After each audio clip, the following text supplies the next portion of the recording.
man, and instead of racing in cars, it's racing with guns. Like that's, so that's kind of where the passion for USPSA came from.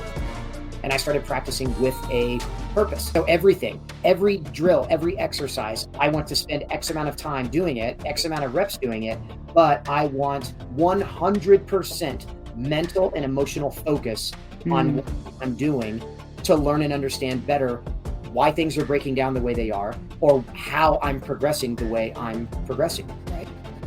We don't learn how to drown out the jitters or to drown out pressure. What we do is we either learn how to embrace the pressure and embrace anxiety and learn how to execute while embracing it, or we fail. The best way to learn how to, I guess, quote unquote, drown it out is to expose yourself to it as much as possible. Your practice should mean something. Your dry fire should mean something.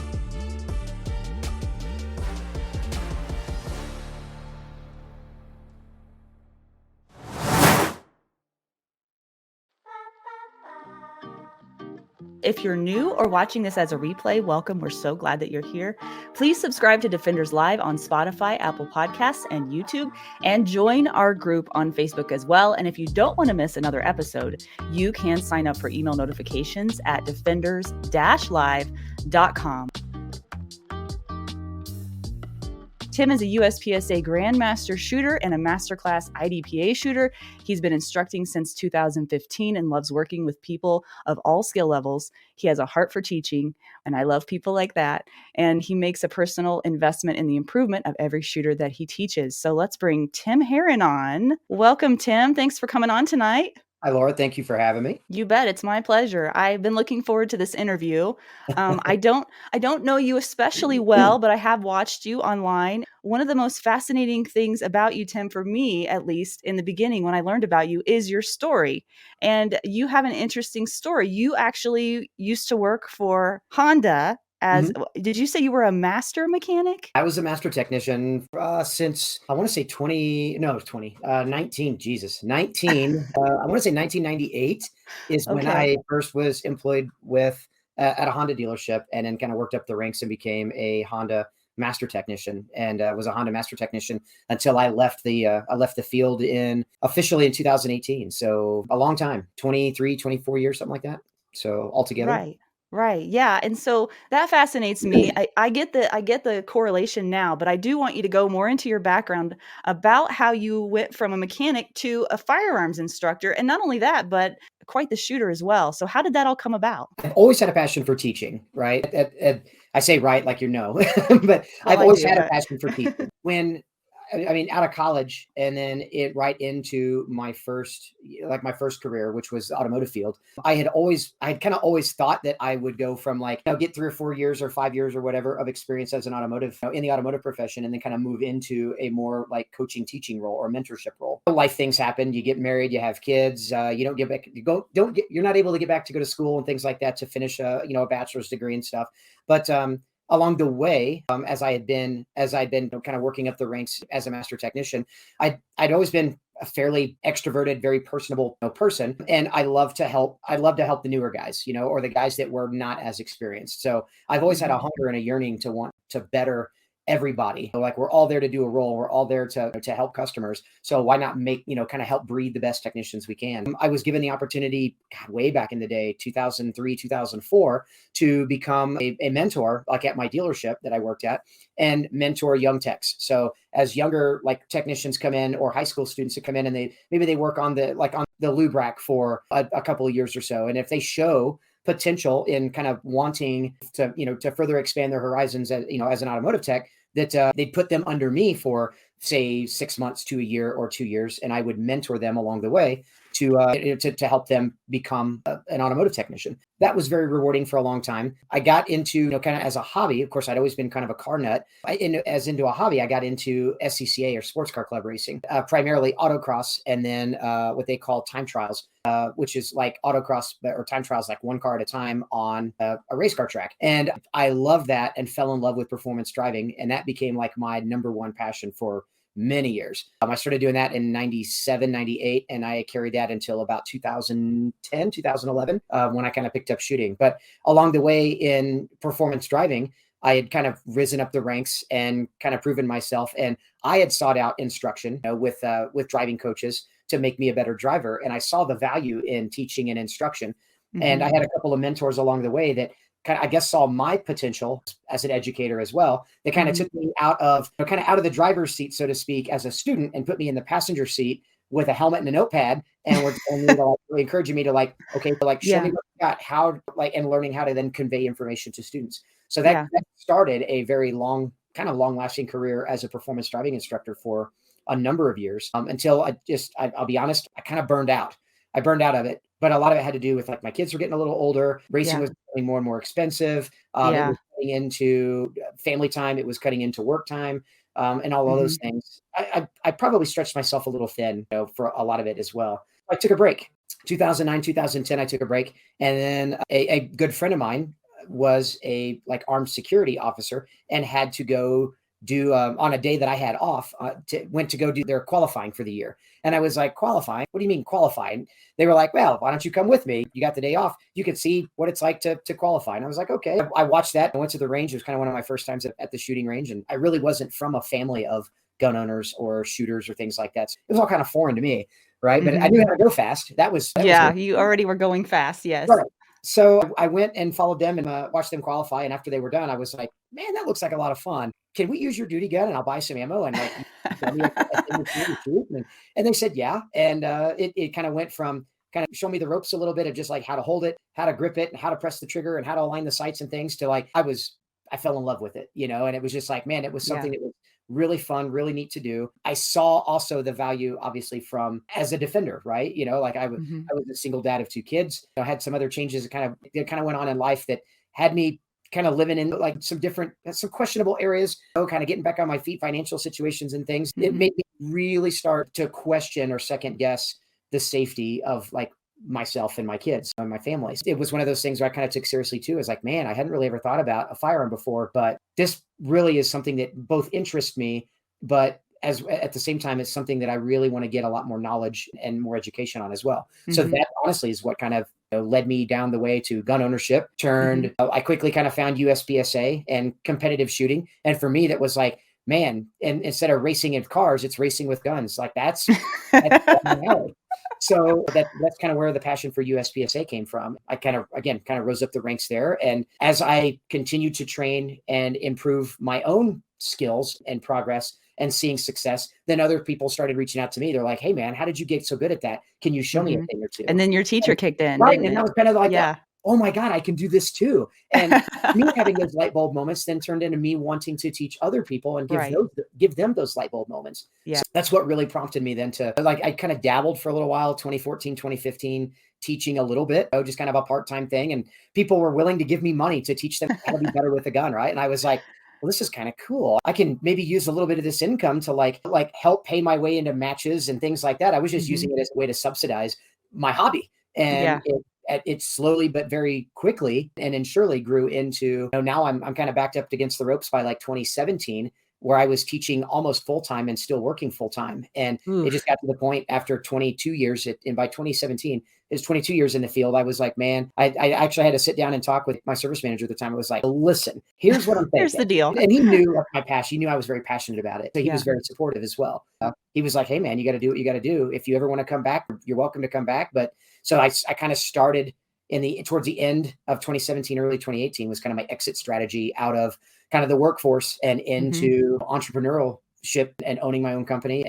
Which is a whole other plunge, right? In and of itself. Yeah. So learning curve. It was very scary to leave the safety net of employment, but at the same time, it's very liberating to kind of step out. And it's not something I would have done on my own if it wasn't for my kids and my girlfriend now that we've been together 6, almost 7 years, where it was a lot of her prodding. She was like, hey, are you going to jump or are you just going to be afraid to take the leap? And I was like, stop pushing me, woman. Yeah. And really, and kudos to her for really having the gumption to give me the push I needed to follow and pursue my passion. So, and here we are. It's 2023 now. I've been teaching full-time since 2018. So this is year number 5. And hopefully it's as successful, if not more successful than even years past. So going off on your own and doing anything like that, especially when you've been employed for so long, is really, it does require planning, right? But right. also takes a huge leap of faith. You have to have so much faith in your own ability to be able to provide for your family. Yes, you do have to have a plan, but there's a faith factor there that must be in place, I believe,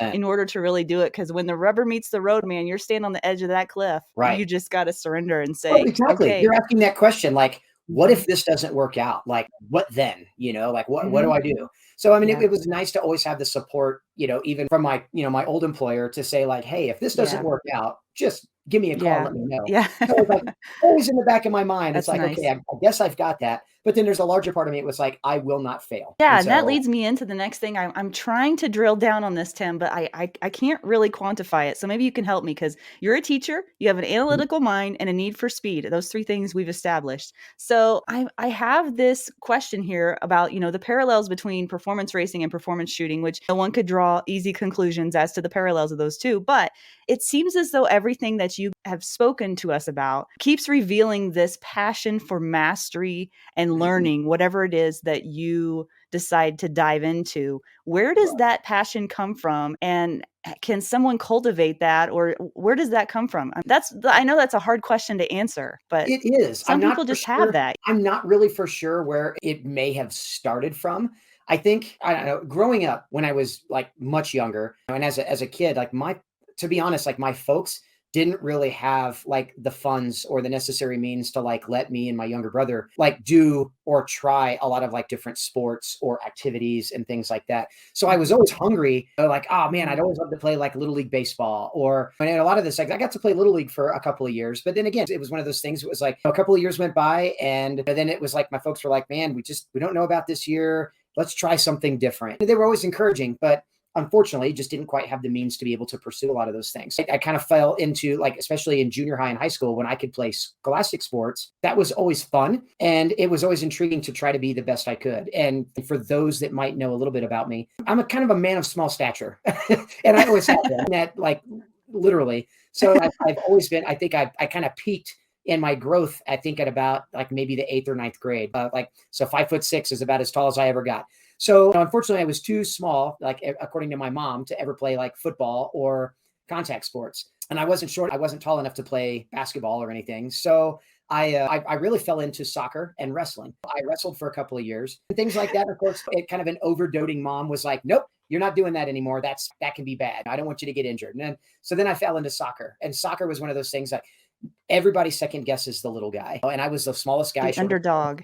So I had to work my rear off, 5 times harder than everybody else because things didn't come necessarily naturally to me. I don't think I Mhm. was ever one of those, like, what you would call a quote unquote naturally gifted athlete. I had to work really hard for those things, but I had a passion. And that was one of those things. Like I didn't want to be last picked. I didn't want to be the odd man out. I didn't want to be any of those things. So Mhm. I've always had that push and that passion I want to be the best I possibly can at things. A lot of times maybe to prove people wrong or maybe just to prove myself to myself. So I Mhm. think that's where a lot of it came from.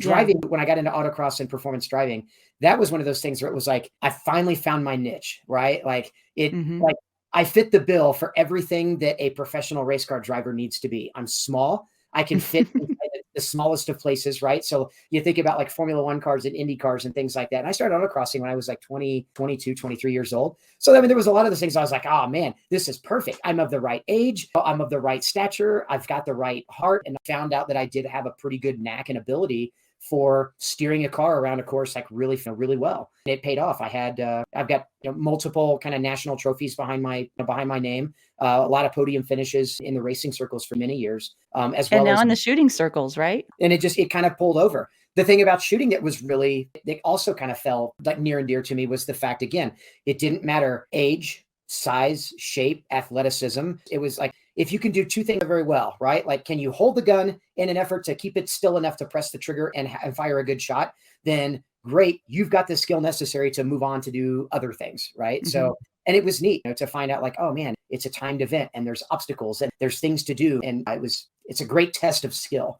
And Yeah. that really that intrigued me a lot to the point where here we are. I started shooting in 2010. We're 2023. So it's been 13 years now. And I am just as passionate for shooting, both competitively and even more so as a coach and instructor as I've ever been. And that is cool. Could you speak to, you said that you learned how to practice properly, and that's what put you from like a plateau level to the next level. What were your pain points along the way in going from, a low level shooter or someone that just was starting to rising through the ranks? Were there pain points along the way? How did you overcome those? And what do you mean by practicing properly? Pain points along the way. Let me hit on that point first. So everybody in their journey as a shooter, whether you're a competitive shooter, whether you're a defender, any of those things, right? You come to a certain point where you plateau, where you just feel like, man, I'm doing dry fire. I'm shooting at practice and I'm doing these things and I'm making progress until like you just kind of feel like you plateau out. And everybody kind of knows what that plateau is. It's just like,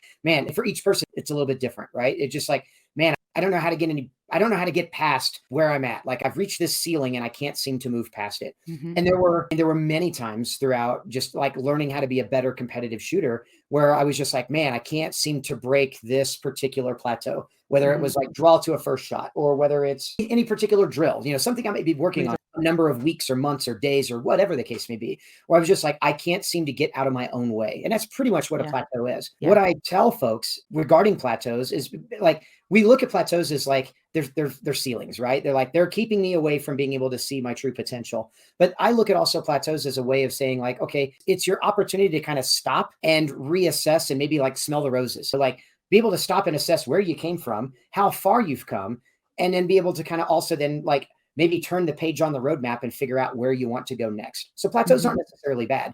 I used to think plateaus were terrible because I hated kind of falling into that stop where I was just, I can't continue to progress. And for me, a lot of it was bad practice habits. I would go to the range and I would shoot and I would think that like, I'm getting better simply because I'm putting a ton of rounds downrange. I think in the year 2012 through 2013, I shot someplace in the neighborhood of between 50 and 60,000 rounds in both of those years, not collectively. That was like 55,000 rounds in 2012. And I think I shot almost 60,000 rounds in 2013 with no real measurable progression. But I was doing all the things I was supposed to, right? Everything that the books were telling me to do. Dry fire every day, handle the gun for an hour or 2 hours every day, go to the range 3 times a week. So what was missing? What's that? What was missing? The thoughtfulness behind it? I think a lot of it, purposefulness, right? Like I'm going through the motions, but I didn't really have a purpose. I didn't have a plan, and I wasn't I wasn't observant in what I was truly doing. So, and I think a lot of folks, and probably a lot of listeners, kind of looking at the list of comments there on the StreamYard, some of the folks and some of the names I see are very familiar. And I know that they have also kind of felt or experienced the same thing. And it's like, well, I'm going through the motions. I'm doing what I'm supposed to do. So-and-so came out with a drill of the week or a drill of the month, and I'm going to do that. But then they're just not making the progress they want. And a lot of it is you're in it for the wrong reasons. So you're in it with a goal in mind, but you don't have a plan on how to reach that goal. And that's where I think that's where practice with purpose comes from. So in the end of 2012, early of 2013, I took my first like big formal 3-day class where I traveled a couple of states away to go take a class with a known instructor. And that guy for me was Mike Seeklander. And Mike has been and will be forever one of my most treasured, kind of friendships as well as mentorships that I've ever had with anybody. And the thing I got from Mike over 3 days of intense training with him was he's like, man, you're fast. And man, you can do this well. But you can't do this and this together well because you've not really sought out a purpose and how to put like all the pieces of the puzzle together. Like the biggest thing I took away from Mike was like having a plan and having a purpose for that plan and being focused in your practice. Like there is such a thing as overtraining or just going through motions and not really paying attention to all of the little things. Right. And that class for me was like, that was the turning point. So I was, at the time I was a USPSA B class shooter. And with aspirations of just making like A class, I was like, man, if I could make A class, I will feel I am right. And throughout 2013, that year, I kind of put an action plan, kind of his thought process and action plan into kind of my practice. And I started practicing with a purpose. So everything, every drill, every exercise, I want to spend X amount of time doing it, X amount of reps doing it, but I want 100% mental and emotional focus on what I'm doing to learn and understand better why things are breaking down the way they are or how I'm progressing the way I'm progressing, right? Throughout the course of like the next 6 months, throughout that season of 2013, I went from B class and jumped right past A and made class in USPSA. And so Wow. I am almost kind of like just by pure happenstance. And a lot of it was just because I had clear cut goals and I had a roadmap. Like I had created a roadmap for myself. I Yeah. want to do this. And once I achieve that, then I'm going to do this. And once I achieve that, then I'm going to blend these two things together to achieve this other thing. Right. Mm-hmm. Goal Mm-hmm. setting is a big part of it. And having the mental fortitude to stay focused and to stay 100% purposeful in what you're doing. That's really good. Really good. So when you're in that plateau that you talked about, if it seems as though you could go one of two ways. You could either, as you were talking about, reach out for help maybe and continue on to progress, but that could be the point of burnout right there if you're not careful. 100%. What causes burnout and how can people prevent that, do you think? The biggest thing, and I know this from experience, I said one of the things that burned me out in car racing, a lot of it was overextending myself, like overstimulus of things, right? So I was teaching driving on the weekends. If I wasn't teaching driving on the weekends and I was traveling all over the country with car in tow to go to big events and hopefully compete and do well. If I wasn't doing that, then it was like every single weekend that I didn't have anything else going on, I took upon a lot of volunteerism with like my Kansas City region when I lived in Kansas City region SCCA. I wanted to give everything all at once, right? I wanted to volunteer to help run for the board. I wanted to design stages or courses. I wanted to share so much of myself with everybody else that unfortunately it also strung me thin on, in other aspects too. It became, I was over volunteering for so much that it went from a passion to it became a chore. And when it becomes a chore, you need to recognize that and know when to kind of pump the brakes a little bit. And for some people, it could be just like get off the throttle a touch, right? Like figuratively speaking. Figuratively. For others, completely like it's time to take a complete break. Like what we're talking about firearms training, maybe put the gun down for a few weeks. I'm not saying like walk away from being a defender or being prepared, but it means like if you're dry firing an hour every single night, 7 days a week, and you feel like you're just spinning your wheels, you probably, first of all, don't have the right goals set for yourself, or your goals are unrealistic, right? And everybody would love to be a national champion, but there can only be one, right? But at the same time, there are things that I can do to set smaller goals for myself along the way to becoming a national champion that become then just as rational, but just as hungry for me to achieve than just someday I'm going to be a national champion. Okay, great. What does that mean to you? Well, I'm just going to do whatever it takes to be a national champion. So they read books or they find out like whoever the previous, the reigning national champion is to do. And they're like, I'm just going to do everything they do. You're not going to do it by blind emulation. It's not going to work that way. It's going to happen if you've got micro goals that you set along the way, right? Like, first of all, in order to be a national champion, I need to achieve this. And then once I achieve that, now I need to put this as my next kind of step or next rung of the ladder, so to speak, to continue climbing and keeping yourself interested and motivated. But if you kind of lack the motivation, or maybe you're overwhelming yourself in motivation, that's when it's time to like I said, take a break. And for some people, it's take a break for a day, take a break for a week, take a break for a month. There have been a couple of times I forced myself in my own shooting, maybe not as an instructor, right? Because that's my full-time job now, but as like for my own training or my own progression, I forced myself to take a break throughout the entire month of December and generally throughout the month of January. Give myself like a full 60-day break. And so when you come back, you're excited to come back. Is that why? Right. Yeah. I'm starving for it. Like I can't wait to put the gun back on. I can't wait to start training again. That doesn't mean in the meantime that I'm not doing something else that might be firearm related, but maybe it's not like passionately about competition, right? Maybe it's I get out the long guns and I go shoot. I go plink 800 yard steel. Maybe it's I grab the 22 and I just go shoot with my daughter or go shoot with my girlfriend, or it could be anything. Maybe I'm just going to put my appendix rig on today and I'm going to focus like the next 30 days or 40 days just on maybe dry firing my defensive stuff, because Lord knows I probably don't spend as much time with that as I need to. Right. But it's things that still keep me active and keep me interested, but are things that are far away from what I'm doing on a day-to-day basis from say February 1st through December 1st. And it's needed. And how important do you think accountability is? We talked about that a little bit earlier, not just accountability, but having kind of a support system, like a group of people maybe that are like-minded or that are also kind of working on the same sorts of goals. To me, that seems to be really valuable in my life. Without it, it would be so hard to go it alone. Mentorship is one thing. Peer group is another, right? And we have to be able to learn and differentiate who is a mentor and who is a peer. and they both have their place, and they're both as equal but oppositely important, right? A mentor is somebody who can help guide you along the way, and give you a path or help you, With the like roadmap. help you kind of design or Yeah. help you navigate, right, the roadmap of where you want to be. Mm-hmm.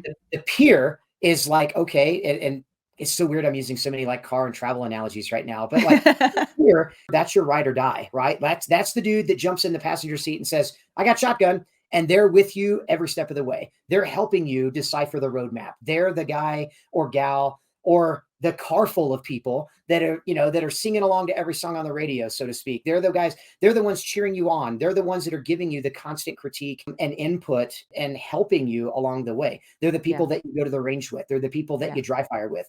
They're the people that you might do an online, I don't know, Skype session with, where maybe you're FaceTiming each other and you're like, okay, cool. We're going to do a 30-minute dry fire session, just the two of us or the three of us or whatever. And that's really cool to have. The peer guy, the peer group is the people that are like, they're making you accountable, right? They're like, they're the gym partner. When you don't want to go to the gym because you've just been working so hard all day and you're so tired, right? It's that guy that's going, hey, it's 7:00. We got to go to the gym. Let's go right now. Like, but I don't want to. And he's like, yeah, but I didn't want to yesterday and you made me go. So now I'm going to make you go.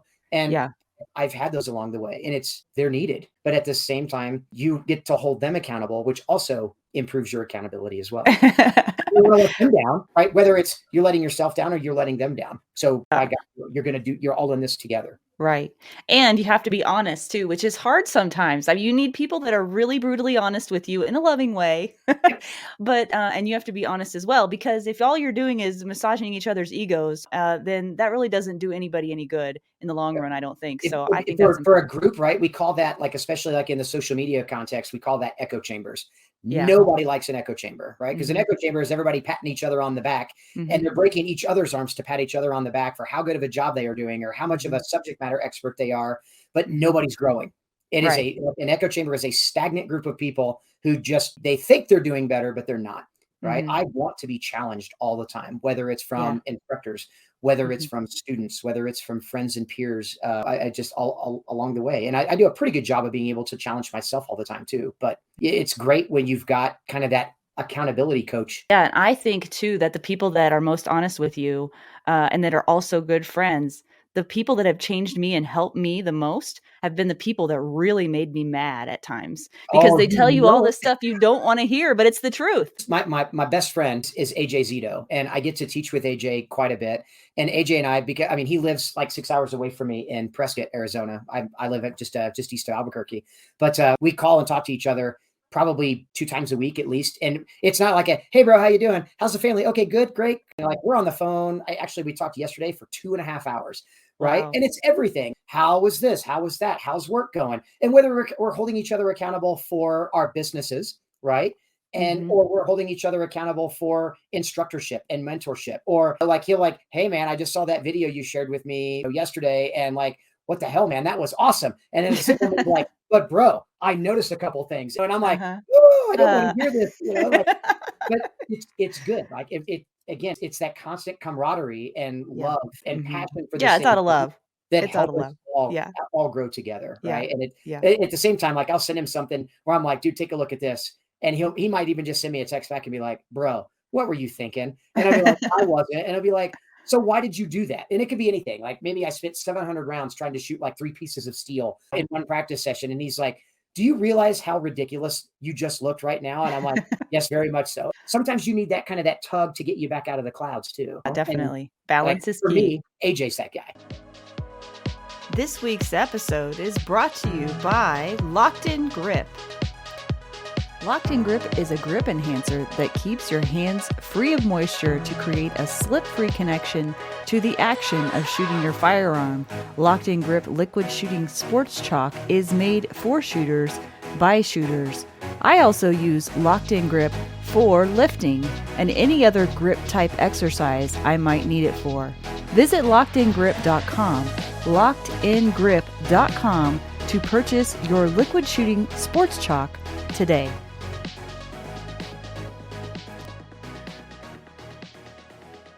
can you kind of tell us a little bit about your dry fire? You're a dry fire king. I follow you quite a bit. I'd love to hear a little bit about that more. But also, too, would you talk about some realistic methods that you use either mentally but also physically to not just improve in dry fire, but other areas of life? What are things that others can do to mentally grow at their skills in the handgun world that might apply other places? So both dry fire and just the mental side of that. So with dry fire, I approach my dry fire the same way I do my live fire, right? Which means I have a plan.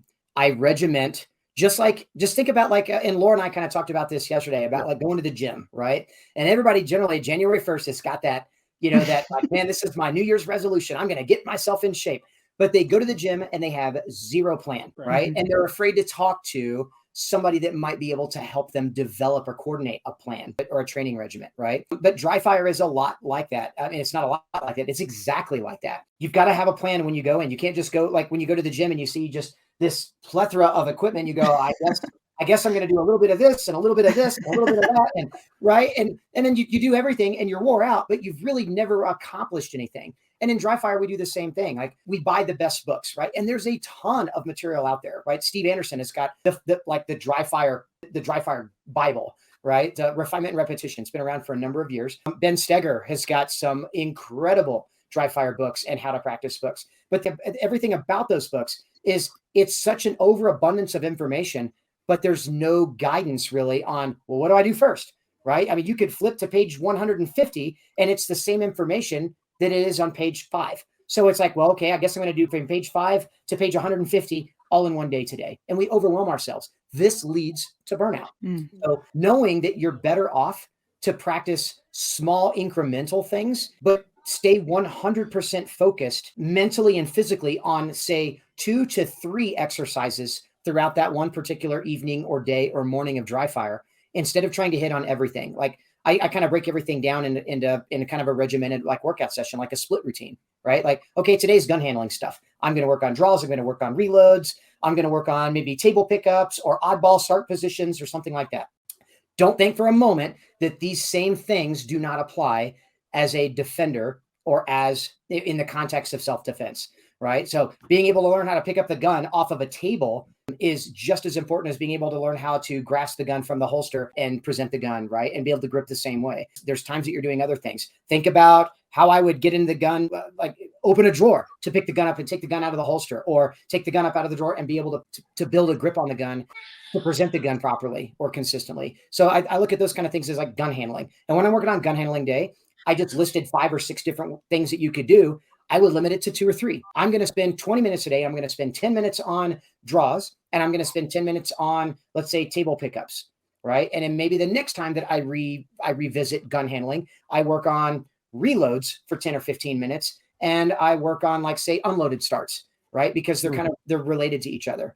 Gotcha. So, and then like maybe another day, I work on just visual exercises, transitioning the gun from one target to another target, from a large target to a small target, from a near target to a far target, or a multitude of targets. And then I'm completely isolated from anything else. I'm not working on drawing the gun. I'm not working on adding any other complexities. I want to spend my entire 20 or 30 minutes, or maybe even just 10 minutes of dry fire, hard focused with 100% effort on that one particular thing or those 2 particular things that I'm going to work on in that dry fire session. I have to be 100% enveloped and engrossed in those things. So do you cycle that through kind of on a regular basis, or just as you feel it? Or is that part of the plan? You set it up on a cycle? I do. I kind of set it up on a cycle. There are other times though, that just like a workout routine, you get stagnant, right? We get burnout if we continue to do the same thing over and over and over again. So this is where, again, a lot of those books that I mentioned, like, so Steve Anderson's book has got a multitude of drills and exercises in it. Ben Steger's book is phenomenal for it. It's got a multitude of drills. I can open up a book and I can spend 10 minutes. You're going to spend hours reading the book. So spend 10 minutes going back through the book and looking at related exercises, right? Hey, that's a gun handling exercise, or hey, that's more of a vision exercise or transition exercise, or, oh, that's a movement exercise. So that's going to go into my movement regimen. And this is going to go into my gun handling regimen. And this might go into my vision regimen. So then I've got different things to kind of pick and pull from to keep every dry fire regimen or every dry fire session fresh and new. The other thing you should be doing in dry fire is keeping a practice log. Yeah. Nobody likes to keep a journal Adam, you've taken that class though with AJ and I. That was the number one thing that we endorsed and encouraged more than anything else, was taking notes, right? Whether those notes are dry fire or live fire, and they should be both, right? Because that's the way you're able to mark your improvement. If you're not marking your improvement, then how can you tell whether you're actually improving or not? And generally, a lot of times we spin our wheels without realizing that we are improving, but we're not marking the improvement in a book for us to go back to, or in a journal to go back to and see, oh my God, 5 weeks ago when I revisited this and I didn't feel like I was making any improvement. And we go back five pages in our journal of 5 weeks ago when we visited that again, we go, oh, wait a minute, I have improved. I'm not plateauing like I thought I was. So that's one of the nuggets I got out of that class. And ever since then, that's actually changed my own dry fire and ultimately changed the shooting. I actually have a ton more questions for you. I'm hoping you'll be willing to come back. But Laura, I know there's a bunch of audience questions on here that are really good. So maybe we should turn that back to you. Adam, if I can intervene there real quick, I noticed just over your left shoulder on that table behind you is probably my absolute most favorite book in the known universe. And I was recommending that book to Laura yesterday, The Inner Game of Tennis by W. Timothy Galway. You want to know how to improve your mental game. That's the way to improve it. Far and wide is probably the best mental strategy book there is for overcoming pressure, or not really overcoming pressure, because you can't overcome pressure, but learning how to embrace pressure and work within pressure to learn how to just execute. There's something golden here, right? Obviously, Tim, you have the observation skills. I would say you now need to become a police officer, right? Because most people don't notice that. I usually put something over the shoulder that I want people to notice that I think is important, but you need to become a cop. That's just all I You passed the test, Tim. I told Laura I generally buy 2 to 3 copies of that book every year to give away as Christmas presents, or to hold on throughout the year to give out to people that, like, I recommend that book and they're like, where could I get that? And I'm like, give me your address. I'll send you a copy. Oh, awesome. That's so cool. So the Lenny Basham with Winning in Mind book is phenomenal. I know that's kind of in that's in the encouraged reading section of like John Correa's instructor development program as well. It's a great mental strategy book, but it's a hard read. It's thick. There's a lot of stuff to go into it. And there's a lot of things, like, you'll read that book for years. The Inner Game of Tennis, though, is a great read. It's easy to understand. The concepts are simple, and it's a great book to revisit every year. I've read it seriously every single year without fail since I started shooting, or since I started taking shooting seriously in 2012. Wow. So from 2012 to 2023, I just cracked it open just the other day. Phenomenal book. Well, we have a lot of questions for you, Tim. Let me see if we've rounded them all up here. Cool. Are you good with going through these? Yes, ma'am.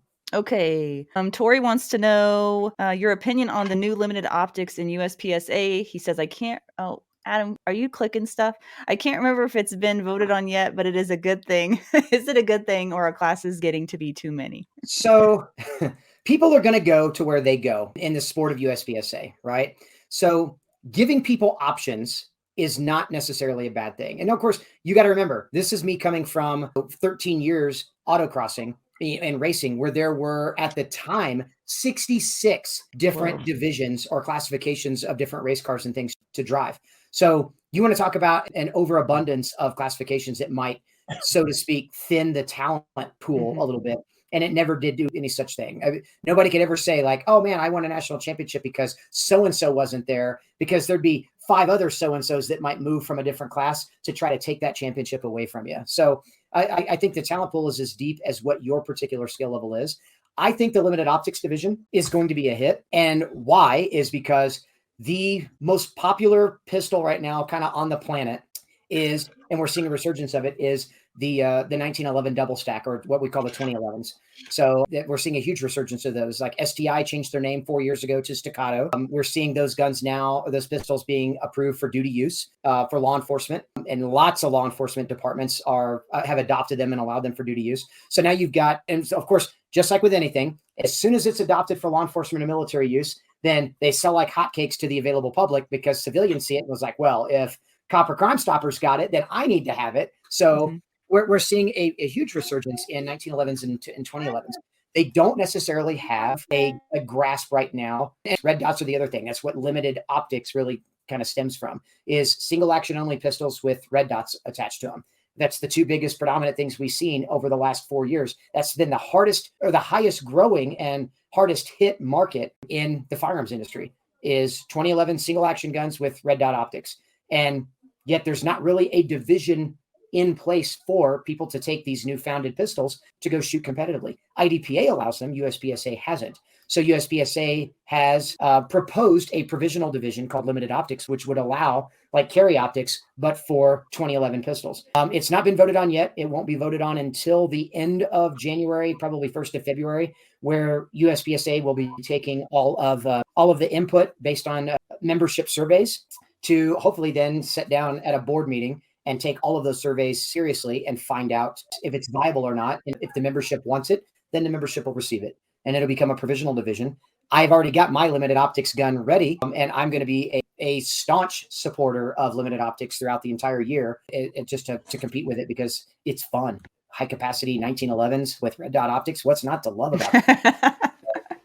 All right. The Practical Guardian wants to know, do you have any specific things that you do or used to do to focus yourself during a competition and drown out the stress and jitters that he finds works with students in a class also?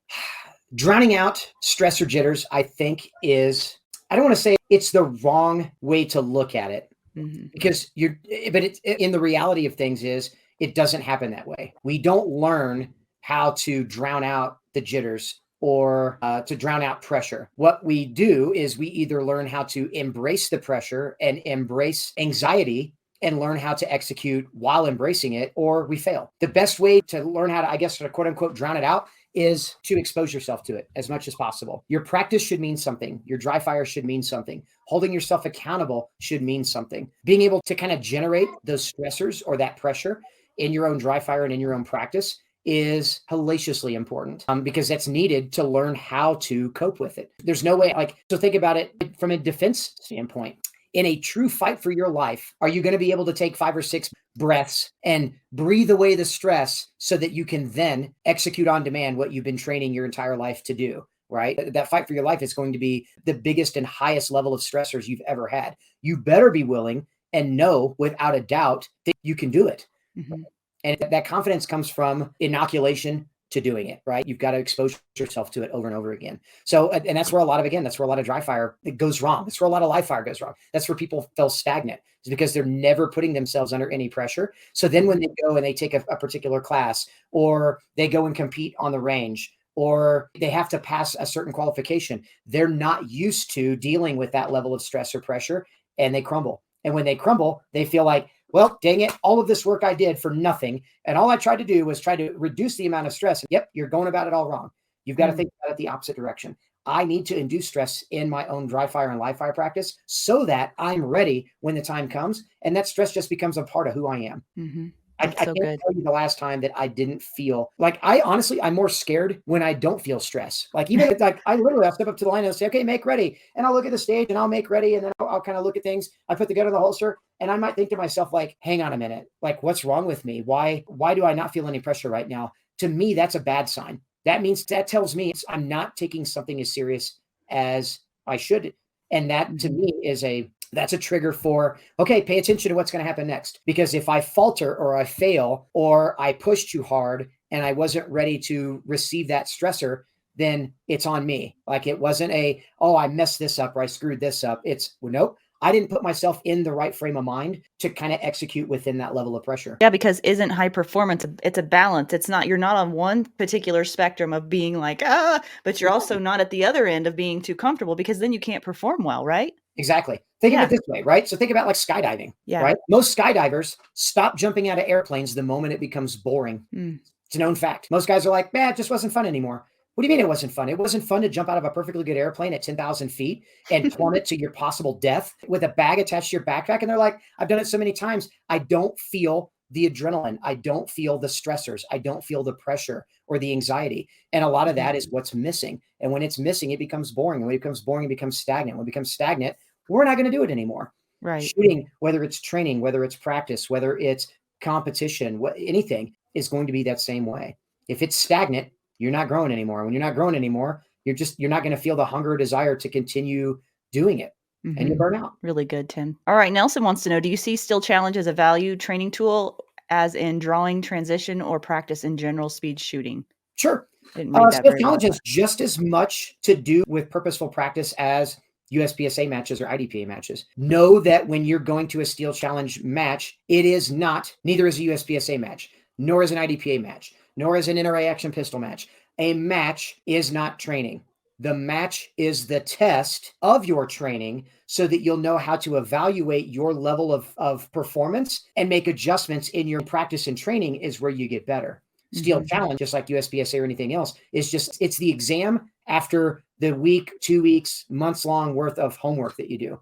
Do I still see it having a lot of value? Absolutely. You're drawing the gun, you're under the clock, you're moving the gun target to target, you're transitioning the gun. It's great as a test. Know that it is a test. It is the quiz or the exam. It is not the actual training. You're fooling That's yourself. kind of like what Mike Green was saying last time about, he said live fire was his way to test his dry fire. So think about that. Dry fire is your homework. Yeah. Live fire is your validation of that homework. So taking the pre-quiz. We all remember pre-quizzes in high school, right? The pre-quiz was the teacher giving you a little taste of what the actual exam for the final was going to be. And if you didn't pass the quiz, it basically told you what? You need to go home and you need to study chapters whatever through whatever. So live fire is my way to validate that my dry fire is working the way it should be. If it doesn't, then I go back to the drawing board on the dry fire and I fix it. And then the live fire becomes, again, the validation that I am, in fact, dry firing appropriately and correctly. And then the match becomes the, okay, now I have to put it all together. That's the exam. And that's how I test myself. And then, of course, like the finals, right, are the big matches, like are my local matches. Am I still exerting the same effort? Am I still putting myself under the same emotional stressors? Am I still exposing myself to the same types of pressure and anxiety? And how am I functioning within that realm at local matches? And if I'm functioning well at local matches, then I'm more prepared then to go take the final exam, which would be like my area championships or state championships or national championships. It's just a continuation or a much larger exam or a larger test of the things that I'm doing in dry fire and live fire. I think there's only a couple more, and I'm not sure they're all serious. Okay. But let's see. So Chris Brady was talking about, I don't know if this is serious or not, a class for purposeful practice with AJ? Chris Brady knows that I have that class with purposeful practice. So I do, and I think he was kind of joking. It's kind of a lead into, yes. So that's actually what began me and AJ brainstorming for our Practice with Purpose class, which is a 1-day class. And then our 2-day Train for Mastery, which is a continuation class of what the Practice for Purpose class is. And what that started with was AJ giving me a phone call one day, 2 years ago. And he's like, I just got off the range with Scott Jedlinski, because he co-instructs with Scott Jedlinski quite often. And he goes, I just got off the range with Scott. He goes, can I ask you a question? And I go, sure. And he goes, man, do you often get students that'll like take a full 2-day class and they're just inundated with information, and then they hit you with like this big punch in the mouth, which is, okay, cool, I got all these drills and all these exercises and all these ways to improve my technique, but how do I practice it? How do I put it together? Like, what do I do to improve my own practice? And I was like, oh my gosh, every single class, somebody hits me with that. And he was like, why doesn't anybody have a class to teach people how to practice better or actually practice purposefully? And I was like, you genius, looking, bearded, lovable teddy bear, you're onto something. I said, yeah. He goes, I've got an idea. And I was like, dude, I've been brainstorming the same kind of ideas for a while now. And he goes, well, what do you got? And I was like, well, what do you got? And the next thing you know, over the next course of like, I want to say it was about 6 weeks, for almost an hour to 2 hours a day for almost 6 weeks straight, we developed a 1-day curriculum, which was Practice with Purpose. We taught our first 1-day Practice with Purpose class, and it was a hit. But there were so many things that we didn't get to touch on in the 1-day class that we were like, we went back to AJ's house and kind of over bourbon and steaks and things. We were like, man, we didn't get to cover this. We didn't get to cover that. We didn't get to cover this. We sure as heck didn't even get a chance to talk about these other things. And AJ's like, we need a 2-day class. And I was like, yes, we do. And then our Train for Mastery class. And it's seen 2 or 3 iterations even over the last 2 years of time. We've cleaned up some things. We've streamlined some things and really come up with a great program to teach people that the absolute value of that number one question that we get all the time. And it doesn't matter who you've trained with or what class you've taken. The question is always the same. I've got all this information. Now, how do I put it together into a practice plan that makes sense for me? And that's the goal of the class. It's a class that I don't think anybody on earth is teaching anything like it. and it's really cool. That's really important stuff because it doesn't really matter what level shooter you are. When you go into a class and you drink from a fire hose for however many days, that's how we all feel at the end of it. Okay, now I got to come up with a plan to apply this to what I'm doing. And that can be overwhelming. So that'd be really key. Okay, well, I'm going to pop up one last question here from another Chris, and it has something to do with pumpkin spice. I don't know. Dying to know, can you explain your fascination with pumpkin spice? That must be an inside joke. Tactical advantage, Mr. Christopher Bean. I love Chris. One of my nearest and dearest. I love Chris. My fascination with pumpkin spice. What can I say? I'm basic like that. I've always I don't know what it really stems from. I think it's my favorite season. And many would call, like when people talk about their favorite season, if they're a spring person or a summer person or a winter person, I'm a fall person. Always have been from birth to my 46 years now on this planet. I am a fall person. I love everything about the fall. I love pumpkins. I love Halloween. My favorite holiday in the world is Thanksgiving. I would give up Christmas for the next 30 years to have Thanksgiving. Like I love the fall. And so things that are customary with the fall, of course, are pumpkin and pumpkin spice and things. And I love the chilly weather. I love hoodie season. I love all of it. Yeah, I think I fell in love with pumpkin and everything pumpkin and pumpkin spice. And now you guys all know what to give Tim as a gift. If you ever go to one of his classes, you want to get him anything, you know what bourbon to bring or now. pumpkin spice. That's it.